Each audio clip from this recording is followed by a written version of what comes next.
references, right? So it's a great pleasure. And I suspect like you are somewhere. I remember that you're from Eastern Europe, right? So it's from Hungary, right? So Yes, I'm yes. I'm actually from Russia, so it's again great to see um, kind of like-minded people like come to the States. Yeah, exactly. We are the engine here. We are bringing all the energy that the states need. Exactly, exactly. And Kenyanis does agree with you. So Steve, So, I'm able to record it so we can get started okay, right now. But I don't think Richard Kelly can attend, but he's going to be able to watch the recording. So okay, get started then. let's go. All right. So you guys see my screen? Yeah. Okay. So my presentations, my name is Steve Preda, and I am a business coach, formerly an investment banker. I tell you a little bit about my history. And I made this presentation, the title, Making Businesses Buyable. Basically, this is what I spent my whole career making businesses buyable. So just to check, so I have until 7:15 with the That presentation, and then we go into Q&A, right? that's correct. Okay. All right. So let's dive in.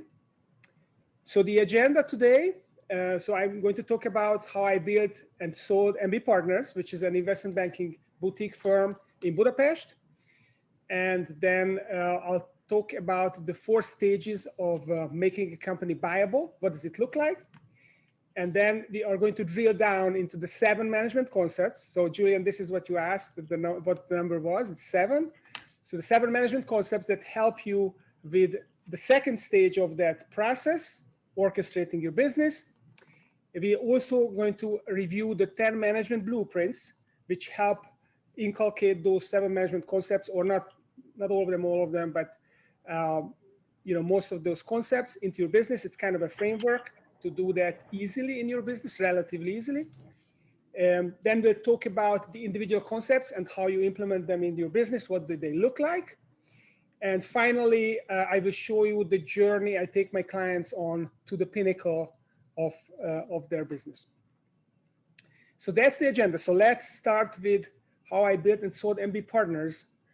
So basically, my first 35 years I was a student, I was an employee.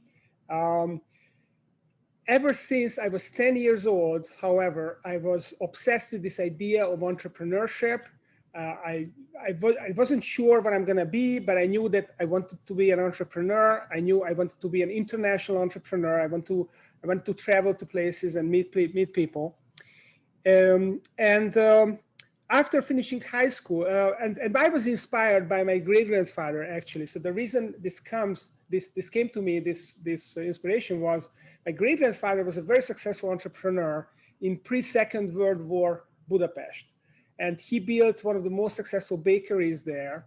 And he was a top 30 taxpayer in the city, and I'm sure he didn't pay all his taxes, but even though he was on the top 30. And I really like this idea. My parents are doctors and they are great professionals, but I kind of like this idea of the no limit existence of an entrepreneur. So I was drawn to it, but unfortunately or fortunately, when I finished high school, I had the opportunity to go to Greece to study for a year, and then I got a scholarship in the Netherlands, and I got a job with KPMG in London. So my entrepreneurial start got pushed back, and then I got a job with a major bank. I worked for the European Bank in London, and then I got hired by ABN AMRO Bank on a management program, which was very highly paid and big opportunities. So my opportunity cost kept rising and rising. It was really difficult to start my entrepreneurial journey until I got fired. So what happened was that our bank that I was working for, ABN AMRO Bank, got taken over by a Belgian bank. And this other bank had an autocratic CEO, and he basically made everything very rigid. And in the following summer, the bank went through a difficult quarter. The numbers started softening and no profit. So they looked at the cost structure and they saw I was one of the more expensive employees. So they fired me. And actually, it was the greatest thing that could have happened to me. I was 35 years old. And I always thought that 35 is kind of the magic number when I have to, let go of the shackles of employment. I have to work as an entrepreneur. So I was the right age. I also lost my opportunity cost. So suddenly I was free to go. There was no more golden cage. And also I was very fortunate because just after I left, 2 months later, there was a huge scandal in Hungary, and it involved my bank. And there happened to be a rogue trader in this bank, a kind of like a Madoff type figure who swindled a lot of money away from Hungarian celebrities. And he was in cahoots with the CEO, and it was a huge fraud. And this guy happened to be in the same unit in the bank that I was on the board of, the brokerage firm. I was running the investment banking department. I was on the board, and I was so fortunate. I resigned in time, and I was not, I didn't even know this guy, but it would have been really bad. So that was also very good. And the other thing that happened was I was a little bit still pissed off for being fired because I felt like things were going well. We were getting clients. And I told my immediate boss that it's fine, they can fire me, but then they're going to fire their clients as well. And he thought that I was kind of full of it, and he didn't take it seriously. So I made it my mission to get, there were 4 clients that I got for this department in the previous 3 months. And I made it my mission to entice all 4 clients away from the bank to my firm. And because I didn't have a non-compete, I could do that. So that was how I got back for it. And this is how I got my start. Now, about 18 months in, we started working on capital raises. And there was a program which was just starting as I started my business, which was a kind of an SBA type capital injection program in Hungarian companies. And we really figured out right from the get-go. I hired a few people, and we figured out how to sell these concepts to the bank and get money for our clients. So we started to grow. And the guy who ran the department in MFB, he was the same age as me, and he kind of saw me as a kind of rival. He was in charge of the Venture Capital Association in Hungary, and he didn't like us kind of dominate this market. So he instructed his staff that they couldn't do any more deals with us and be partners. So overnight, we had to pivot. We lost our major business, and we had to pivot. And we wanted to, what else could we do? We started doing trade M&A, but we had very little experience, basically no experience in trade M&A. So we were just faking until we could make it, kind of thing. And I remember we landed a client, which was a stationary distributor. And it looked like a nice company, about 5 million revenue, 1 million EBITDA in dollars.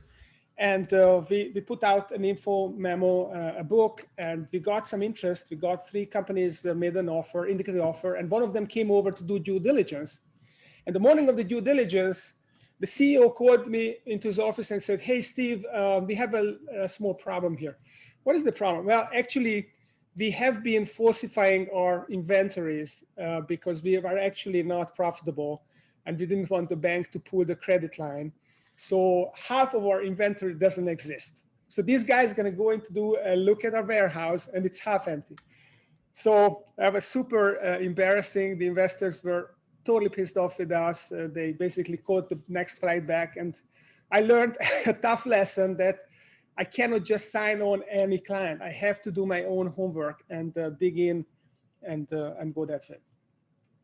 So we kept going, and around the year 2004, I stumbled upon this book titled The E-Myth Revisited. I don't know if you guys know this book, but this is a seminal book. This first came out in 1986, then they republished in 1996. And it explains how you can make a company systemized and self-managing, and how it can then be replicated in different geographies. Essentially, it gives a description of how to build a franchisable business. And I was completely smitten by this idea that I could make my business self-managing and replicable. And I had this idea that I want to grow. I want to be the biggest and baddest in Central Europe. So I devoured this book, And there's also another book, which is like a bigger one, which is E-Myth Mastery. So I read that too, and I implemented it in my business. And we were growing really nicely. And by 2007, we led the market. We closed the most number of transactions. And early 2008, I hired a bunch of people, and we had a lot of transactions. And then the Lehman meltdown happened. So in September of 2008, I was at the private equity conference in London. I was coming back, and during that week, the Bank of England put 500 billion pounds into the banking sector to save it. And I just finished reading a book about the Great Depression. And I kind of saw the writing on the wall that this is going to be terrible. And our business, which is totally dependent on liquidity, on investor confidence, is going to go to hell in a wastebasket kind of thing. So I decided that I'm going to try to save my business. I fired half of my staff. It was terrible. And we basically shrunk down, and it was hand to mouth for the next 12 months, just months to months, trying to make cash flow for the payroll, for the rent. But somehow we pulled through, and things started to recover. And 2010, everything was bouncing back. We opened an office in Bucharest, and we were growing and full of optimism. The clients were coming back, and they were doing better. And again, 2011 looked like it was going to be a gangbuster year. We had 6 deals under due diligence in the summer. So I thought that I was going to be rich by the end of the year. And then what happened was the Eurozone currency crisis hit. And I don't know if you guys remember, Arthur, you probably do, because you're from Europe, so you know what happened. And you had 10 years earlier, you had the Russian currency crisis. It was pretty similar. Essentially, countries were going bankrupt. Ireland, Portugal, Greece were on the brink of bankruptcy. Banks were going under, and there was a lot of uncertainty. Investors pulled their money. No one was investing anything, and our deals basically collapsed. And we were, when this whole news broke in August, we were down in our vacation house in Lake Balaton in Hungary. And my wife and I, we looked at each other and said, are we going to wait for strike 3? So we had the Lehman crisis was strike 1. This is strike 2. Are we going to wait for strike 3? And we basically made the decision that we're going to try to come to either Australia, Canada, and the US. And I did some research, and the US had the best visa options.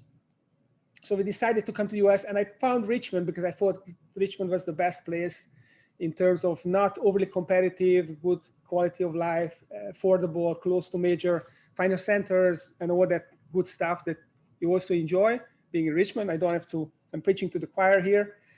And as I was packing my luggage, I got approached by a guy who ran a private equity fund, a very successful person. His name was Christian. And he had this vision that he wanted to create this merchant bank powerhouse in Central Europe. And he saw our boutique firm was we were the most dynamic private firm. And he thought if we merged, it would be a great combination. So he offered to merge. And I told him, listen, we decided to move to the US, but hey, this is great timing for me, I guess. If you want to buy my firm, it's a great firm, give me an offer. Now, this is a statement that I have regretted ever since to have made, because he actually did make an offer. And I felt totally crushed by it, because what he told me in this offer, that I didn't have a business. I had a personal practice. I had a great personal brand, but I was the chief cook and the bottle washer. I was, head of execution, head of getting clients. I had all the relationships, the newsletter has my face on it. So everything was me. And that was the perception. I had a great team, but I didn't empower my team. I just, made the decisions myself. I didn't realize that this was a problem, but I sure realized at that point. And the only thing that went for us, we had very fancy furniture and a lot of computers, and they were willing to pay for the furniture and the computer, but not for the business. We would only gotten a percentage of the deals that we had under contract. So that was a non-starter. So I decided to buckle down. We moved to America anyway. And I resigned myself to commuting between Richmond and Budapest and Bucharest. So every third week, I flew on Monday to Budapest. I spent 3 days there, and I went over to Bucharest for a day or two, and then I flew back. That was my life for a year. But hey Steve. Yes. So why did you regret the offer or regret not taking the offer? Julian, let's do that. Why don't you ask the question at the end? Because if I start answering questions, we're going to run out of time. Okay, got you. Would it be okay? Yeah. But the offer was very low ball. So it was basically an offer for the furniture, the computer, the hardware, but not for the goodwill of my business. It was just because there was no goodwill. They thought that if I left, everything would go to pieces.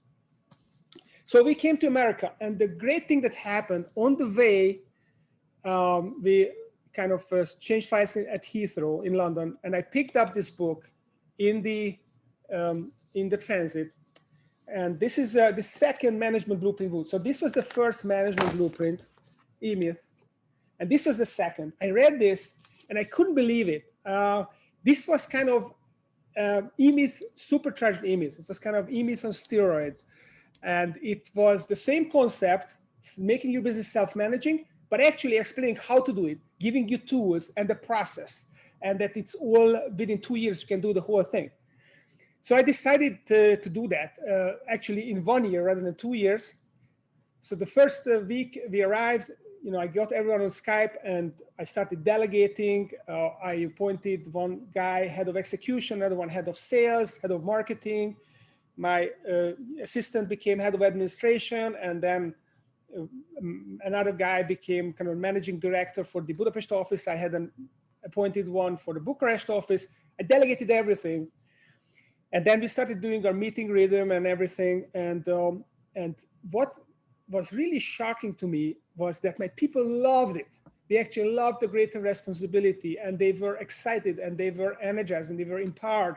And they felt like they got a challenge that they had to live up to. So they started getting out and getting new clients and running the projects. And the company was gaining traction, no pun intended, and it became self-managing. So within 12 months, it became self-managing. I was basically just on the call every Monday, and I was still coming every couple of months, but I hardly needed to meet the clients because they were happy and I could all call them anyway. And Christian, this guy, the private equity group, he saw that, my team was all over the city, and they were signing up new clients and closing deals. And he came back to the table and he wrote an improved offer. And we actually managed to close the deal. That was in the summer of 2013. And I sold MB Partners. And then even managed to negotiate that the best deal that we were working on was outside of the sale. And my best person, my best associate didn't join their firm. So he stayed with me. He came to Richmond. He was here for a year and worked together on some US deals. But we also worked on this big Hungarian deal. And in February 2014, we closed that. And that was a huge check. So basically, I sold the business and then I closed this deal, and that was a great outcome for me. However, I came away from this experience with this idea of making a business buyable, because I felt like this is the book that I wrote. I felt like if I had made my business buyable, it wouldn't have taken too much. I just would have had to orchestrate everything so that it's self-managing and people were empowered and we had processes. If I had done that, I would have saved myself a year of stress, and my family, my wife, this whole move, and I was not here all the time. So I could have saved that. And a lot of people could benefit from that. So let's talk about, so I came over here and I became a business coach. I launched a couple of CEO peer groups. Are you guys familiar with Vistage? So Vistage is a big peer group. It's like the biggest company with peer groups. It's kind of a franchise company. There's the CEO, the Virginia Council of CEOs, which is kind of a similar one. EO is a similar one, Entrepreneurs Organization. So Vistage is kind of the most expensive one. And I formed a group of large company CEOs, like the Martin Agency, CEO of the Martin Agency was in my group, and a bunch of other big company CEOs.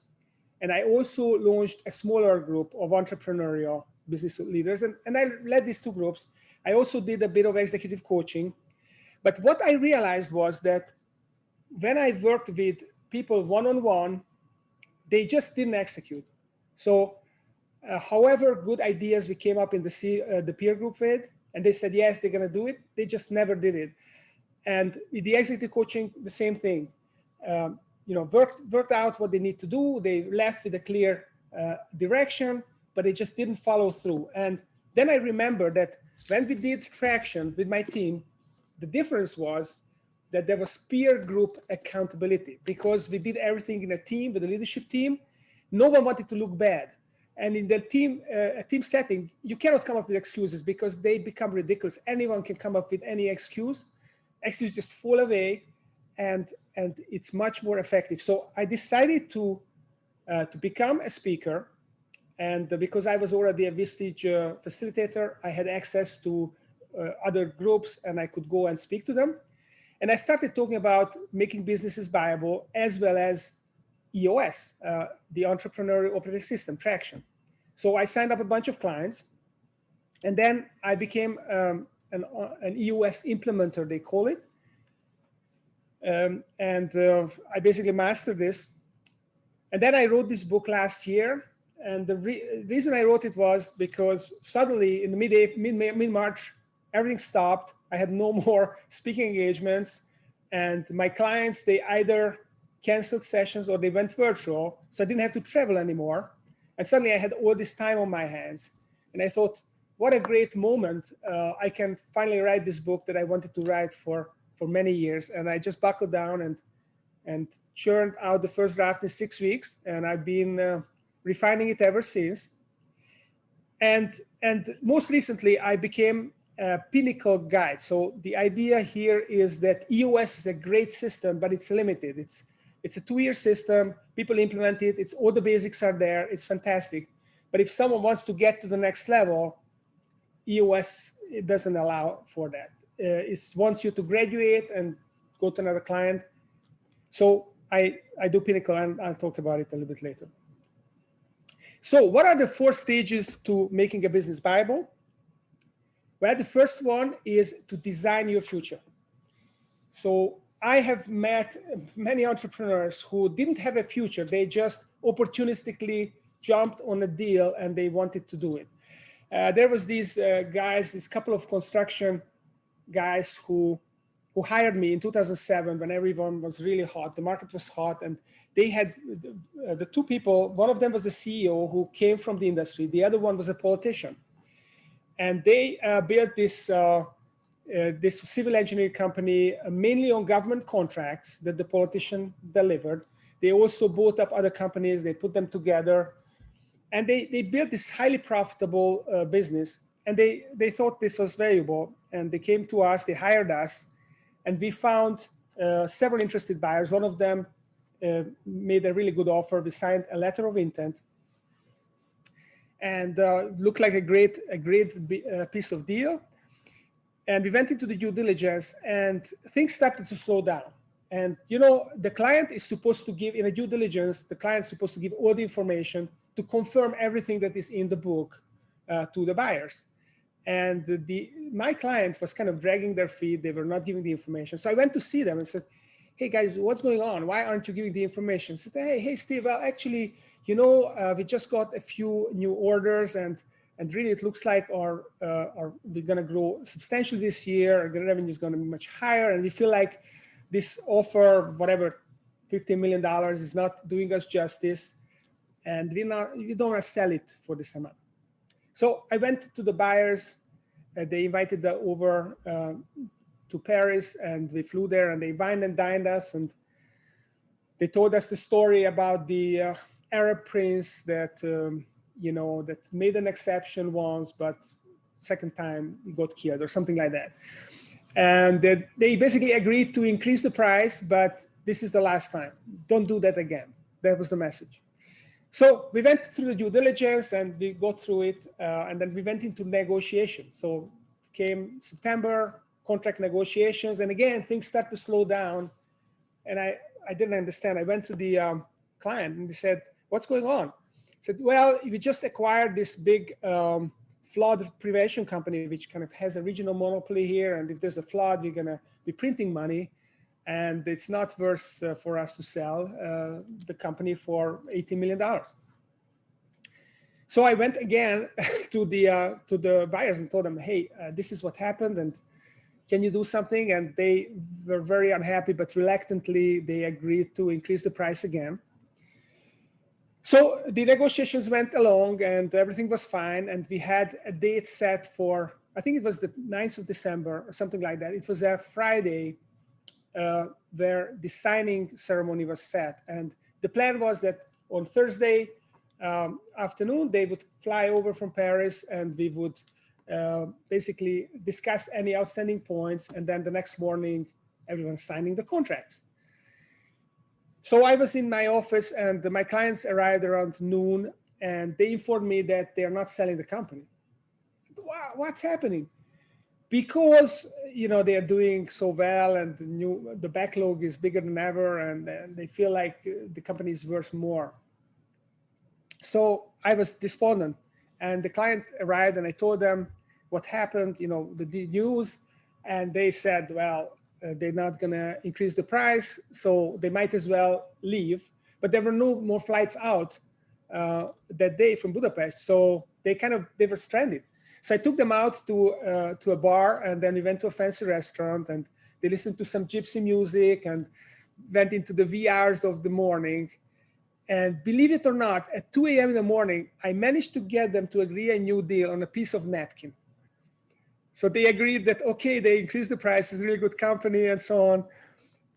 And I felt like $1 million, actually $2 million, because that was going to be our fee. And I thought, this is unbelievable. I'm this big swinging dick. I made this deal. It's fantastic. And so next morning, we went to this high-powered law firm's office, and we were waiting for my client. And basically, they told us that the CEO would have a power of attorney, and he would sign on behalf of both of the owners. But he was nowhere to be found. And I called him, and he was in his car, and he said that, well, yes, I'm coming, I'm late, but I'm not sure. So he was again hesitant. And he showed up, and he said, gentlemen, he was 45 minutes late. He said, gentlemen, we're ready to do this deal on one condition. What's that condition? Well, you have to increase my salary because, this company is now part of an international corporation and all that stuff, and the responsibility, and I haven't got a pay raise, and you have to increase my salary by 50% for me to do this thing. And then the buyers, they kind of huddled together and they said, okay, we'll do it. So this is a 51% deal. So they were going to buy 51% and a 3-year buyout of the remaining shares. So we're going to pay 51% of the increase of the salary, and you as remaining owners will pay the remaining percent. And he said, no, I can't do that. What do you mean? Well, I cannot commit my partner because he's not here, and I haven't discussed this with him. I cannot commit to him to this thing. So basically, that was a deal breaker. And at that point, the buyer said, okay, this is bullshit. They left. I was totally crushed, the biggest deal of my career. And I saw the dollar signs, in my eyes and everything. So I went home, and it was Friday, and I couldn't sleep for 2 nights. I just racked my brain. What could I do? What could have I done? Maybe there's something I could do. Monday morning at 3 a.m., I had an idea. What if I could pay for the salary of this guy? I mean, I'm going to make this big fee. I could actually give up a big part of this fee. I would still make $1 million. I'm going to pay for the salary. What the hell? So Monday morning, I called the buyer, and they said, fine, they're fine. If that's the solution, they're okay with it. And then I called the seller. And the politician, I reached the politician, his name was Laszlo, and he picked up the phone, and he was driving in his Maserati. And he was with the other guy, actually. And I called him and said, hey, Laszlo, I have this great solution. I can pay for your salary and, the CEO's salary, and everything's going fine. And then he kind of was quiet for a few seconds, and then he started laughing, started giggling. Oh, then laughing. Why are you laughing? I couldn't understand. What are you laughing? Well, Steve, you don't really think seriously that we would have paid you your fee? So that's what happens when you deal with crooks. These guys were crooks, and they were not serious about paying my fee anyway. So for them, it was a meaningless concession. Now, the prologue of the story, the epilogue of the story is that next year, a different government came into power, and they lost all their government contracts. And basically, they couldn't replenish the contracts from the private markets. The company started sliding. And in 2011, they went into Chapter 11. They went into liquidation. And the two owners, they actually got prosecuted for bribery. And eventually, they got acquitted on a technicality, but they almost went to jail, and they lost all the money. So that's why it's really important to design your future, because if you don't design your future, then it's gonna be an opportunistic thing, and you need to know what it means. So the way you design your future, you figure out what your next chapter is, how much money you need. I actually have a calculator on my website. You can calculate, magicnumbercalculator.com. So you can calculate your magic number for your next chapter, whether it's a new business, it's retirement, whatever it is. And then you need to figure out, okay, in order to harvest that amount, how big my company has to be. So I own 30% or 50%, and my taxes and everything, how big I need to grow that company, and what is my time horizon to the next chapter. So you can calculate all that. There's another calculator called growth and value and growth calculator.com, I think. And you can calculate it there. So you design your future. You got your magic number, how big you need to grow your company, what kind of growth you need to generate. Then you orchestrate your business by applying the 7 management concepts and by applying the management blueprints, which we are going to talk about. Then you drive the growth and the value. So if the business is not as profitable and not as big as you would like at that stage, then you instill value drivers. And finally, you also groom the business. So you prepare it for a transaction. So it's showing its best foot forward. And finally, what do you do afterwards? So many of my clients, they sold their business, they bought the boat, and then 3 months later, they realized they were bored, they lost their purpose, they actually didn't like to be out on the water that much, so they sold the boat, and then they started another company because they couldn't find a better thing instead of their business. And a successful business can be a lot of fun. So what are these 7 management concepts? So these are in 3 groups. There are the foundational concepts, which are the culture of your business and the structure of your business.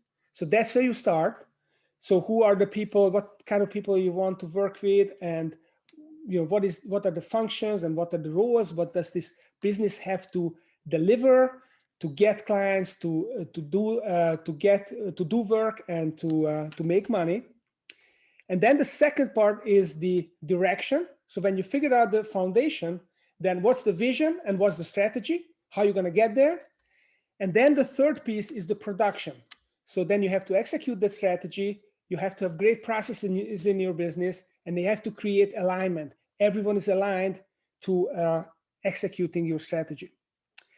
And these concepts, they were articulated with these people, and I don't have time to go deeply into it, but Chester Bernard was kind of the Jack Welch of the 20th century, or the early part of the 20th century. He was the CEO of AT&T, American Telegraph and Telecom. Alfred Chandler was a professor at Harvard and Johns Hopkins, and he wrote a seminal book, Strategy and Structure, and he figured out what kind of organizational structures work best in different situations. Abraham Maslow, he figured out that people are driven by their self-actualization need. So all the money and the esteem and all that stuff is just efficiency needs. They frustrate if you don't have them. You know, the Maslow pyramid of needs. The only thing that motivates is self-actualization. So if you can get people to actualize with the purpose of the company, then you can harvest the energies of your people. That's what he came up with. That's why vision is so important.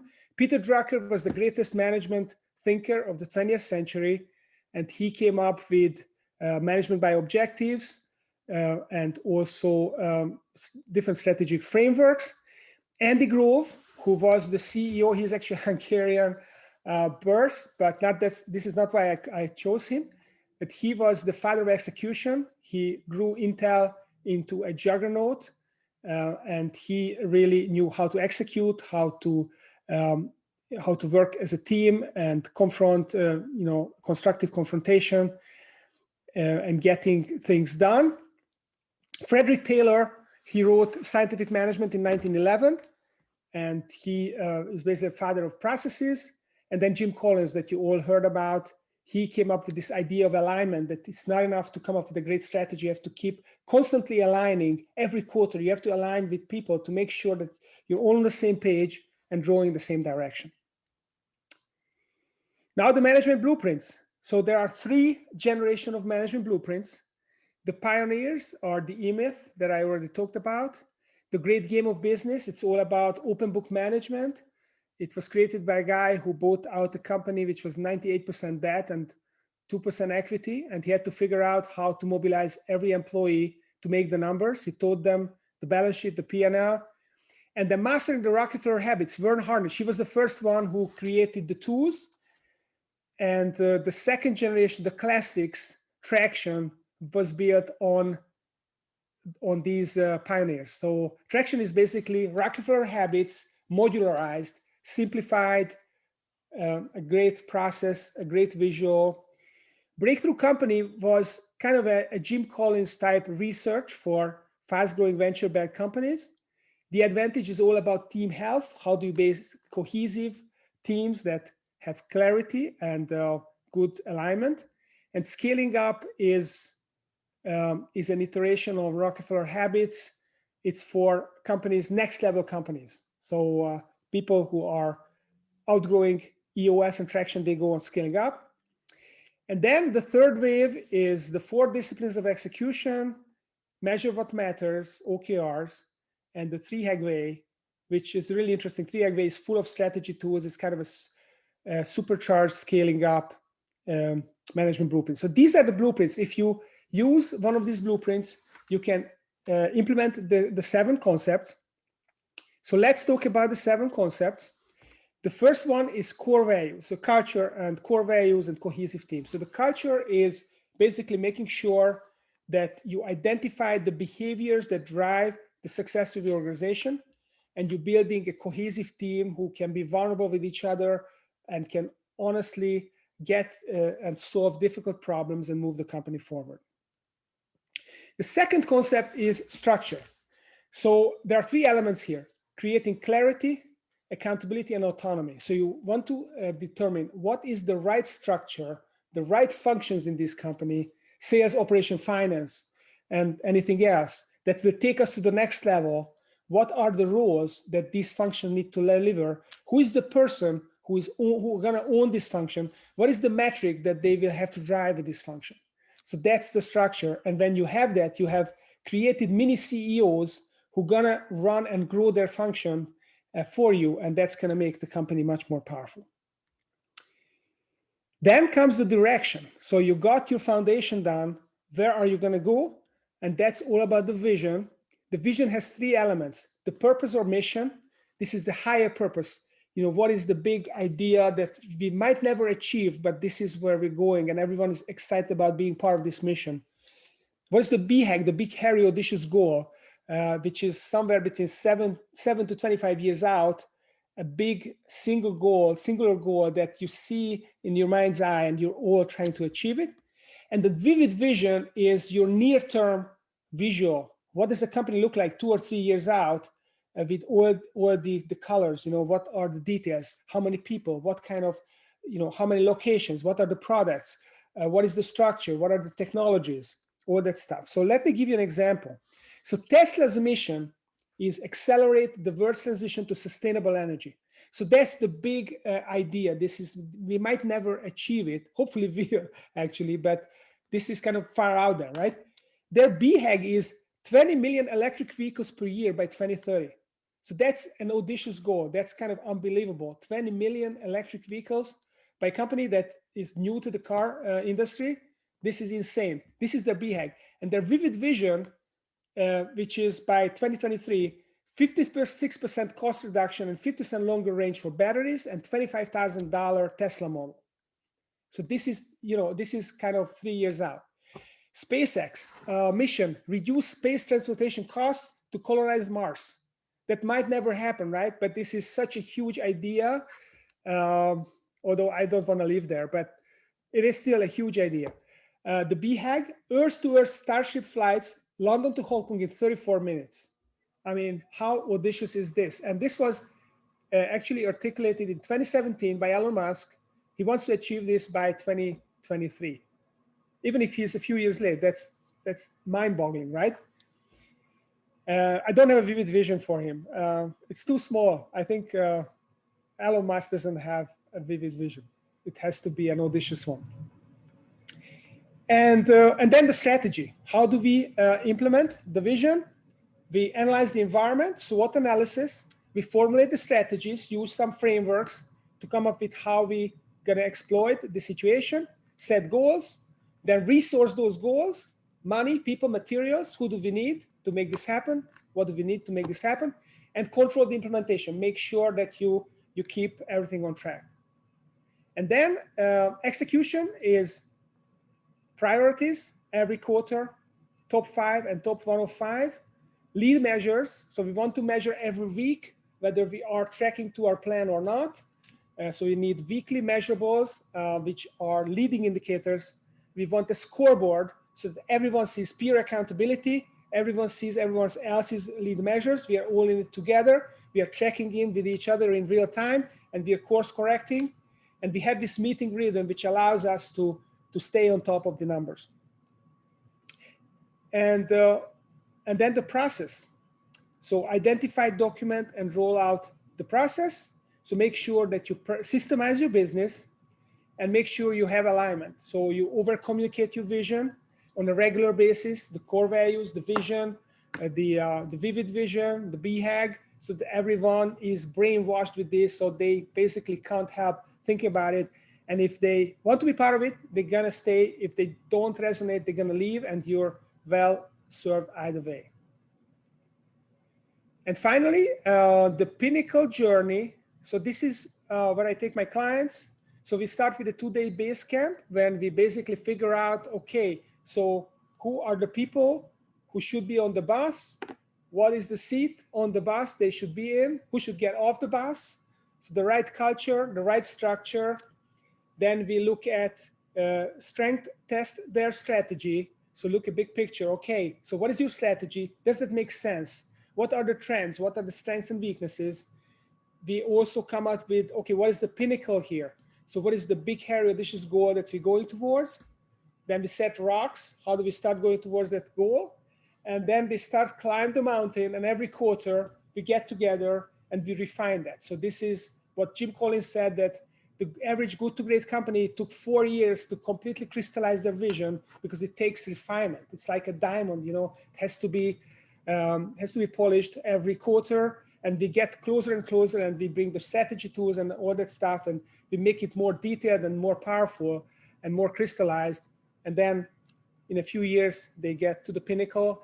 And if you ever climb the mountain, what happens when you get to the pinnacle? Have you, any of you had this experience that you went up to a barren top of the mountain? And what happened? So this happened to me. I was climbing a mountain in Crete. They have these 3,000 meter, like 10,000 feet high mountains. And we climbed with a friend of mine, and it was very barren. We got as high as we could with cars, and we climbed, and it was rocks. And was no vegetation whatsoever, and the wind was blowing us almost off the rocks, and we didn't have proper shoes and everything, but we wanted to get to the top because, you know, that was the big thing. And we got to the top, and what we realized that when we got to the top, we saw that there was another mountain which was even higher. And that's what happens. You go to the pinnacle, and you realize when you get to the pinnacle, or just before you get there, that actually there is a bigger mountain. There is another pinnacle for you to climb afterwards. So I'd like to leave you with this metaphor. Thank you for listening, and I'm happy to answer any questions.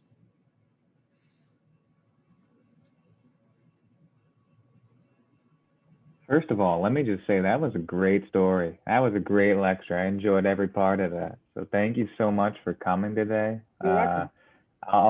I'll start with the first question. One thing I wanted to learn more about was for the execution category. You said scoreboarding is important. What is scoreboarding? So here is the thing. So most companies, they measure their performance. First of all, they measure historic numbers, so lagging indicators. They look at the revenue, they look at expenses, profit, gross margin, whatever.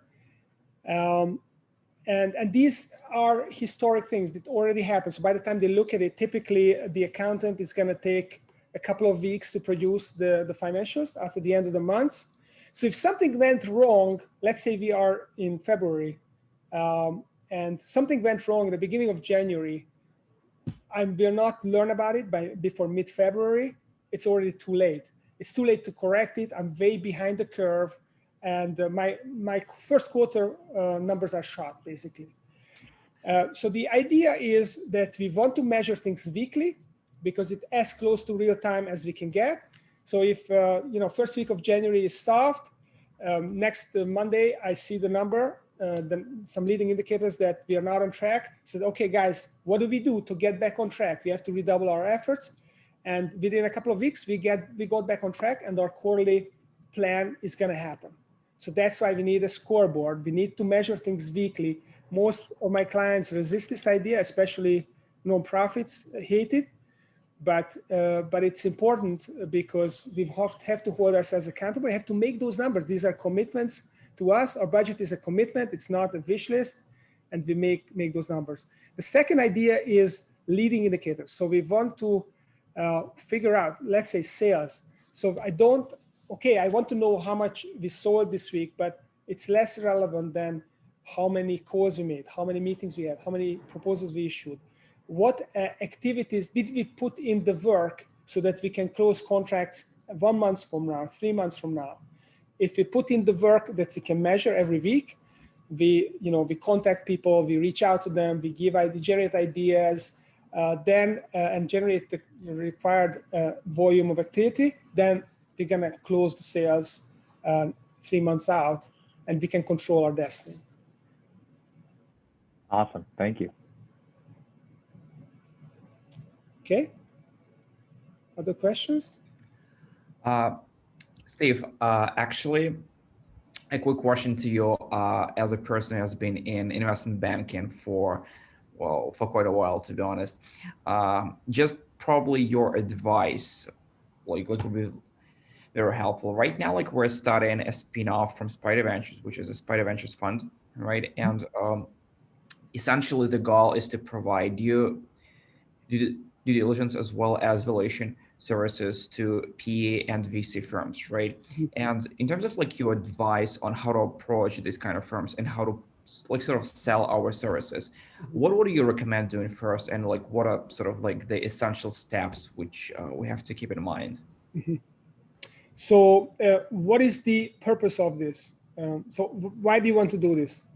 We want to provide our students with an opportunity to join VC and PE firms in the future, as well as to give them exposure to the buy side of the market. And would you do you need to get paid for this, or you could do this? No, it's completely free. Okay, so here is what I think about it. Private equity funds will not hire you because they cannot take the risk of, first of all, they cannot control your work because they don't have the time and they don't have the interest. It's not worth their time. to be involved. So what they do is they hire Big Four typically, or a second-tier accounting firm that is almost as good as a Big Four, and they will rely on those people making sure that everything is done correctly, plus their brand, plus their insurance, all that stuff is what they are also buying. They're not just buying the work, they're buying also the reputation. However, I think the idea is great. I would, I would offer it to local investment banking boutiques, smaller boutiques who don't have the resources. Their clients often cannot afford to pay for a due diligence. Especially vendor due diligence is great, because if you put together a great vendor due diligence, then essentially you create the trust that everything is fine. And you also help your client, the seller, to make sure that they put their affairs in order. So when the real, the accountants come in, they're not going to find any problems. So this is really valuable stuff. We used to do that as well. And if you can offer your service to the smaller boutiques who cannot afford to pay for it, and they could use their time on bringing in new business, I think that's a great offer for them. And you start there, and then you go from there. It means you're affiliated with this investment bank firm, and you can get an internship with a better firm, and it's a ladder. Exactly. Yeah. I really appreciate your advice. So it's basically like starting like with smaller firms that don't have much resources to. Yeah, because for them it's attractive. For the big ones, they don't care. I mean, it's in their budget. Their investors expect them to hire a Big Four anyway, and they're not going to worry about that. Gotcha. Appreciate it a lot, Steve. Sure. Okay. Anybody else? I have another question for you, Steve. So you said it was your great grandfather that had the famous bakery. Mm-hmm. So what was it called? And how famous was it? It was called Preda bread. Do you want to spell it in the my chat? word. It's my surname, Preda. Oh, okay, gotcha. Preda bread. Oh, okay, I'm with you. Preda bread crunchy. That was the slogan, but it sounds better in Hungarian. Steve, I have a quick question. I think everything you laid out is exactly what we all have to do, and certainly it's important for my job as well. What I find most difficult is sort of the human element involved in all those steps. How do you transfer energy to other people to be excited about what you're doing? How do you get people to feel accountable and responsible for what you're doing? How do you get people to trust each other and you? And how do you have good conversations? All of that. Do you have any advice for the students on how to develop that? I find that to be the most, it's always the people stuff that's the hardest, I find. Because a lot of the stuff that we can put in we can intellectualize a process, a structure, but if you're going to change the structure, that involves people's identities around which departments they're in, or what kind of person they are, and what role do they call. Yeah. So you can say, oh, I'm just going to change those boxes and arrows into this structure, but those involve people, and that's really difficult. So you're absolutely right. That's very important. It's a very high value activity. I think it was Andrew Carnegie who said that the biggest value is in being able to handle people, and that's what he's willing to pay the most for, which was management, which was Charles Schwab, who he hired because he was a really good person to do that. So my opinion is the first sale is always yourself.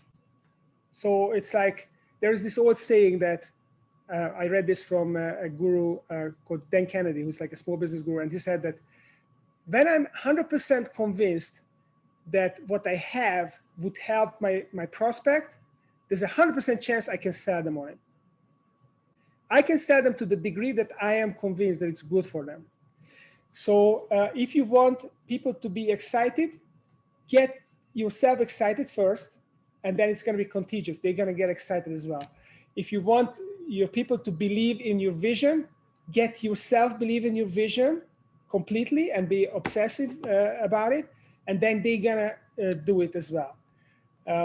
If you want your people to be honest with them. Be completely honest and be vulnerable with them, and that's going to give them permission to do the same. And as the leader, as the entrepreneur, and the entrepreneur is the ultimate leader of an organization, they all are looking at you all the time, whether you are moody or happy, and they always taking their clues from you, and you have to be on your game all the time, because you can't afford to be, downtrodden, because that's gonna be contagious as well to your organization. So you always have to manage your own emotions and your own belief and your own inspiration. You have to constantly feed your mind with inspiring stuff. So that's why successful leaders read every morning, because they essentially feed their minds. It's like mental gymnastics for their brain, so that when they hit the office, they are full of energy, they're full of ideas, they're excited about ideas that they read that morning and they're going to implement. And then everyone is going to be the same way. Thank you. I mean, that's all exactly right. That's exactly what I was, and it's hard for anyone to understand that until you're actually leading a group of people and doing that. So thank you. And I think, it all comes down to curiosity and drive and focus. So I think what is a big mistake that I have committed it in my life as well, a lot more than I care to admit, is to try to absorb everything, to try to check all the information, to go on social media and read all the articles and read all the books and be in every presentation and try to do everything. That's impossible.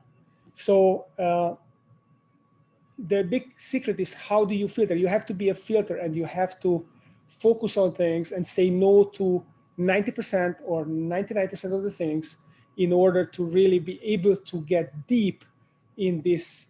So it's like 2 miles deep on like a 1 square feet. That's where you want. And the deeper you get into something, the more excited you're going to get, because the more nuance you're going to understand. And that will fuel your desire to share it with others and to lead others and to invent stuff. It's all about getting deep. But the caveat is, when you're at college, you probably actually have to do the opposite. You have to first create a big foundation. You have to absorb everything. And that's why, it was for us, it was very surprising when our girls went to college. We have two 20 and 18-year-old daughters, and they went to college a couple of years ago. And the one this last year, and we thought that they had to already figure out what they're going to be when they go to college, because in Hungary, this is how people think. If you want to be a doctor, you go to medical university. If you want to be a lawyer, you go to law school, straight from high school. So there's a lot of pressure to know what you want to be. And here it's, my daughter at UVA, they told her, just spend the first 18 months just dabbling in different things and figuring out what you're interested in, and then go for the major at that time. And I think it's great advice to stay broad for a while and then go deep. Yeah, on that note, Steve, I think we're out of time, but on behalf of Spider Ventures, on behalf of Richard Kelly, thank you so much for coming. Really appreciate your time and all the work that you put into this presentation. I think everybody here really enjoyed it and got a lot out of it. Thank you so much. Thank you, guys. You've been a great audience, some good questions, and I like the twinkle in your eyes that you're all excited about entrepreneurship and venturing. That's awesome. So thank you for inviting me. It was my pleasure. And if you can share the recording with me, that would be also great. One more thing. So I'm coming out with this book, and as you can see, this is a black cover. So eventually I decided on the black. But I still have some advanced review copies, which is orange, but it's basically the same content, almost the same content. I changed 1 chapter, and I still have some copies. So if you guys are interested, I'd be happy to send you some copies. And the only thing I ask is that give me an honest review when it comes out on Amazon. It doesn't have to be 5-star, as long as it's an honest review. I'd be happy to send a copy, whoever wants a copy. So, okay, Arthur. I would be very happy to read it. I mean, I can even pay for shipment, Steve. Like that would be a great pleasure, No, the shipment is on me, but please give your address to Julian. He will send it to me, and then I will mail. So whoever wants one, just give Julian an address and please send it to me. And Professor Quirones, I'm happy to send you a copy as well if you care to read it. Great. Thank you. It's great meeting you, Steve. Thanks for being here. All right, guys. Pleasure. Have a good night. All right. Take care. Thank you, everybody, for joining. See y'all later. Take care, everybody. Good night, everyone. Really informative.